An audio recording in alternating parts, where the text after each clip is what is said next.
हमारा अभी लेसन 1 चल रहा है, मतलब पाठ नंबर 1 है। हाई स्कूल की मैथ चल रही है। पाठ 1 जो है हाई स्कूल में, वो वास्तविक संख्याओं का है। हमने इसकी जो प्रश्नावली है वास्तविक संख्याओं का 1 पढ़ा दिया था। अभी हमारा प्रश्नावली 2 चल रहा है, और प्रश्नावली 2 का मैंने 1 से लेकर 4 नंबर के सवाल वो आपको बता दिए थे।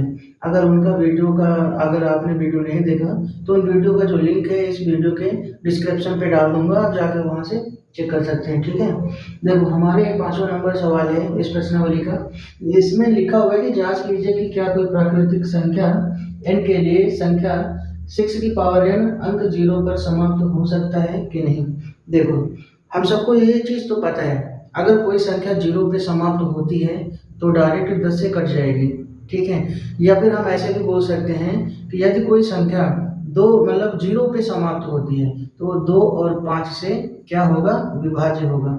ठीक है, कुछ चीज़ें हैं नोट करने की, आप अपने साथ में नोट करते रहो, नहीं तो वीडियो ध्यान से देखना तो आपकी समझ में आता रहेगा। क्योंकि हमने कुछ चीज़ें हैं ऐसी जो हमने 8 और 9 की क्लास में भी पढ़ा है। तो मैं वही स्तर लेके चल रहा हूँ ताकि आपकी समझ में आ जाए बेहतर। कोई हाई फाई स्तर नहीं है, ना ही कोई शॉर्ट ट्रिक है वो यूज़ कर रहे हैं हम लोग। बस वही चीज़ें हैं जो आपने 8 और 9 में पढ़ा था। बस क्या है कि वही चीज़ें हम फिर से हाई स्कूल में पढ़ रहे हैं, क्योंकि अभी तक हमने क्या सीखा था, एचसीएफ निकालना सीखा था। अब हमने तो एचसीएफ निकालना 8 और 9 में भी सीखा था ना, मिले थे सवाल और हम लोगों ने किया था सवाल। तो देखो वही चीज़ है। अभी इसमें एक नया चीज़ मिला था, क्या मिला था कि यूक्लिड प्रमेय का यूज करके एचसीएफ ज्ञात करना है। तो मैंने आपको अच्छे से समझाया था कि एचसीएफ क्या होती है। हमारा चल रहा है वास्तविक संख्या, ये हमारा लेसन 1 है, और मैंने आपको बता रखा है कि जो वास्तविक संख्याएं हैं वो किसे कहते हैं और कितने तरीके की होती हैं। अब हम बात कर रहे हैं सवाल की। देखो, हमारे सवाल में क्या है कि जांच करना है हमें कि यदि कोई संख्या 6 की पावर n अंक 0 पर समाप्त हो सकती है कि नहीं हो सकती, हमें ये जांच करना है। ठीक है, हमें पता है कि अगर कोई संख्या 0 पर समाप्त हो सकती है तो 10 से कटेगी, या फिर हम यूँ बोल सकते हैं कि वो 2 और 5 से भी कटेगी, मतलब विभाजित होगी।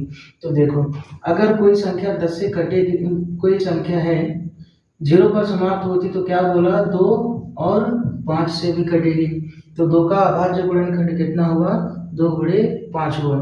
अब क्या बोल रहा है, ये 6n, ठीक है, 6 की पावर n बराबर इसका गुणनखंड कितना होता है, इसका अभाज्य गुणनखंड होता है 2 गुणे 6, 2 गुणे 3 होता है। ठीक है, 6 की पावर n का।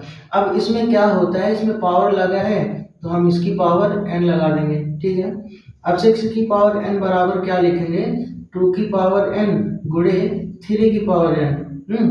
अब देखो जो ये 6 की पावर n है इसमें क्या नहीं है, इसमें 5 नहीं है, क्योंकि मैंने आपको अभी बताया था कि अगर कोई संख्या 0 पर समाप्त होगी तो वो क्या होगा, 2 और 5 से विभाज्य होगा, नहीं तो 10 से विभाज्य होगा, हम ये भी बोल सकते हैं। और मैंने यहाँ पे वही चीज़ आपको लिखा है समझाने के लिए। यहाँ पे देखो, यहाँ पे तो क्या है, यहाँ पे सिर्फ 2 है लेकिन 5 नहीं है। तो मतलब क्या होगा, 6 की पावर n संख्या 0 पर समाप्त नहीं होगी। हमारा यही सवाल है और हमें यही सिद्ध करना है। आप यहाँ पे कहीं पे लिख सकते हो शॉर्ट में कि 6 की पावर n जो संख्या है, ठीक है, वो क्या है कि 0 पर, मतलब अंक 0 पर समाप्त नहीं हो सकती। ठीक है, ये शक्ति लिखा है, शक्ति। हमें यही सिद्ध करना था। अब हम इसका सवाल नंबर नेक्स्ट लेते हैं, सवाल नंबर 6। ये हमारा इस प्रश्नावली का 6ठा नंबर का सवाल है। सवाल में लिखा हुआ है कि व्याख्या कीजिए कि क्या 7 गुणे 11 गुणे 13 प्लस 13 और 7 गुणे 6 गुणे 5 गुणे 4 गुणे कितना, 4 गुणे 3 गुणे 2 गुणे 1 प्लस 5, क्या ये संख्याएं भाज्य संख्याएं, मतलब ये संख्याएं भाज्य संख्याएं क्यों हैं, हमें ये ज्ञात करना है। ठीक है, अब देखो एक चीज होता है, मतलब चीज क्या होता है कि जो भाज्य संख्याएं होती हैं उनके दो से अधिक भाजक होते हैं। ठीक है, आप इधर नोट करके लिख सकते हो। ये नोट के तौर पे मैं आपको बता रहा हूँ कि जो भाज्य संख्याएं हैं, ठीक है, भाज्य संख्याओं के दो से अधिक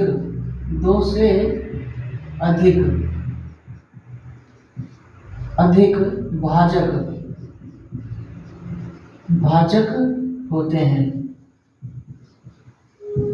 होते हैं।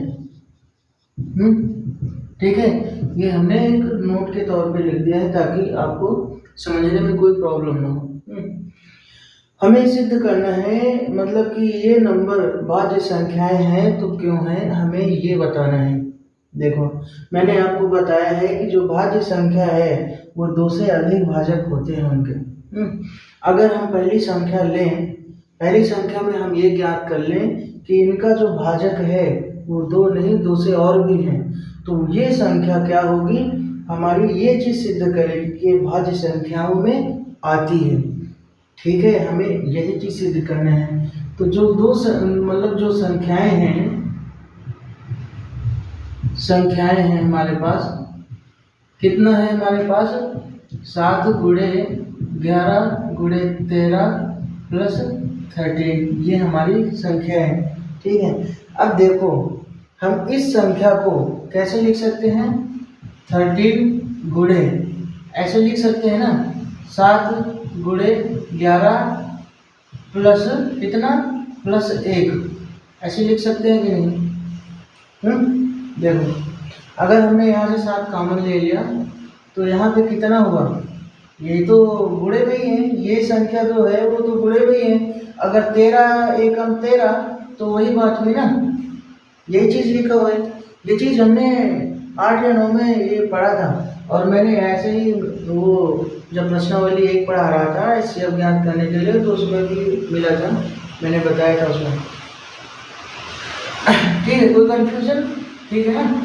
देखो 13 गुणे कितना, 11 को गुणा करोगे 7 से तो कितना होगा, 77 प्लस में 1 है तो प्लस में 1 लिख लो, बराबर 13 गुणे कितना होगा, 78, 70 8 78। अब देखो 13 गुणे 13 गुणे 13 छंग 78, समझ में आया। देखो ये जो 78 है, अगर हम इसे 13 से भाग करेंगे तो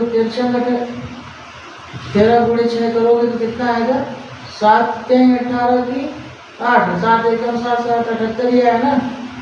या फिर 13 गुणे 6 करोगे तो कितना आएगा, 78 आएगा।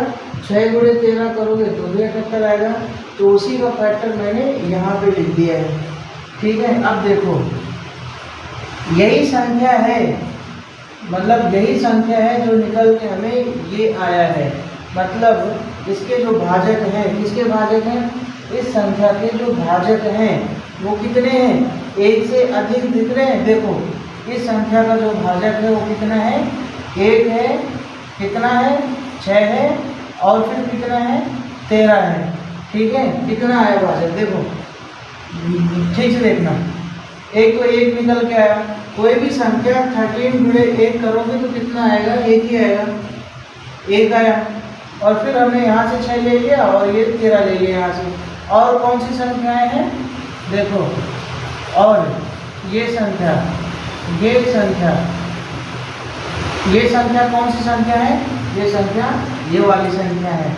मतलब यही चीज़ हमें सिद्ध करनी है कि अगर कोई भाज्य संख्या दी हुई है, जैसे कि हमें ये संख्या दी हुई है, अब हमें ज्ञात करना है कि जो भाजक है, अगर भाजक 2 या 2 से अधिक है तो ये संख्याएं क्या हैं, भाज्य संख्याएं हैं। ठीक है, हमें वही चीज़ सिद्ध करना है, क्योंकि हमारे भाजक निकल के आए 1 6 और 13 और ये वाली संख्या है। तो हमारा ये क्या सिद्ध होता है, इससे सिद्ध होता है कि ये जो संख्याएं हैं इसीलिए हम इन्हें भाज्य संख्याएं कहते हैं। इसलिए हम इन्हें भाज्य संख्याएं कहते हैं क्योंकि इनके जो भाजक हैं, भाजक कितने हैं, 2 से अधिक हैं। ये सिद्ध करना है।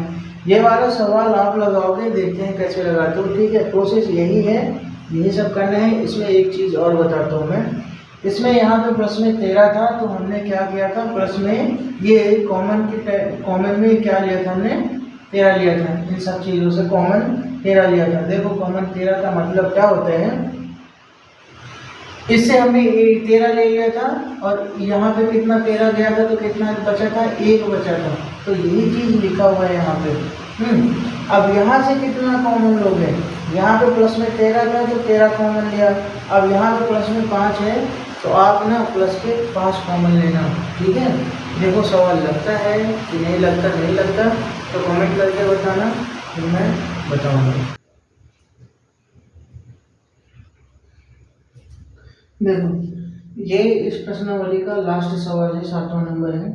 7वां नंबर में लिखा हुआ है कि किसी खेत के मैदान के चारों ओर एक वृत्ताकार पथ है, ठीक है। इस मैदान का एक चक्कर लगाने में सोनिया को 18 मिनट लगते हैं, और जबकि इसी मैदान का एक चक्कर लगाने में रवि को 12 मिनट लगते हैं। तो मान लीजिए कि वे दोनों एक ही स्थान एक ही समय पर चलना प्रारंभ करके एक ही दिशा में चलते हैं, ठीक है। एक ही साथ एक ही दिशा में चलते हैं तो कितने समय बाद पुनः वे प्रारंभिक स्थान पर मिलेंगे। सोनिया है उसे 18 मिनट एक चक्कर में लगते हैं और रवि को 12 मिनट लगते हैं एक चक्कर लगाने में। इस सवाल में दिया हुआ है कि दोनों एक ही स्थान से चलना शुरू करते हैं एक ही दिशा में, तो जो प्रारंभिक दिशा है जहाँ पे उन्होंने चलना शुरू किया था, पुनः एक चक्कर लगाने में कितना समय लगेगा उन दोनों को। जितना समय लगेगा वो समय हमें ज्ञात करना है, ठीक है। हम हल करते हैं। हल है हमारा कि इसमें जो समय दिया हुआ है, समय, वो हमें क्या करना है, ज्ञात करना है। देखो जब भी कोई सवाल पढ़ो, चाहे वो किसी भी सब्जेक्ट का हो, हिंदी हो, इंग्लिश हो, मैथ हो, कोई सी भी सब्जेक्ट जो आप पढ़ रहे हो, जो उसका क्वेश्चन है वो ध्यान से पढ़ना बहुत ज़रूरी होता है। जब भी आप क्वेश्चन पढ़ो तो उसे कोशिश करो कि इसे बहुत ही ध्यान से, जैसे कि आप उत्तर पढ़ते हो वैसे क्वेश्चन भी पढ़ो। इसमें दिया हुआ है कि दिशा में चलते हैं, मतलब एक साथ एक दिशा में चलते हैं, और आपको ये दिया हुआ है कि सोनिया को 18 मिनट लगते हैं और रवि को 12 मिनट लगते हैं एक राउंड पूरा करने में, ठीक है। और साथ ही में ये लिखा हुआ है कि एक स्थान पर खड़े हैं और लेकिन एक स्थान पर जब वो दोनों साथ चलेंगे तो प्रारंभिक स्थान पर जहाँ से उन लोगों ने चलना शुरू किए हैं उस स्थान पर एक चक्कर लगा के वापस आने में कितना टाइम लगेगा दोनों को, क्योंकि दोनों एक साथ चल रहे हैं और एक ही दिशा में चल रहे हैं। तो हमें क्या ज्ञात करना है, समय ज्ञात करना है। कौन सा समय ज्ञात करना है, वो समय ज्ञात करना है जब वो दोनों एक ही साथ एक ही दिशा में आगे बढ़े थे। तो देखो अगर हम इसका और इसका क्या ज्ञात कर ले, एलसीएम ज्ञात कर लें। अगर हम 18 और 12 का एलसीएम ज्ञात कर लें तो जो एलसीएम मिलेगा हमारा वही इसका समय होगा। देखो जो 12 है और 18 है, अगर हम इसका क्या ज्ञात करेंगे, एलसीएम, जो एलसीएम होगा वही इसका क्या होगा, समय होगा। एलसीएम कैसे ज्ञात करते हैं वो मैंने आपको बताया था, ठीक है। कैसे ज्ञात करते हैं, 2 से कटेगा, 2 छक 12 और फिर 9 दूनी 18, 3 से कटेगा, 3 दूनी 6, फिर ये 2 से कटेगा और 2 तिहाई 6, और फिर ये 9 नहीं कटेगा, तो जो नहीं कटेगी संख्या उसे हम क्या करते हैं, उसे हम ज्यों का त्यों उतार लेते हैं।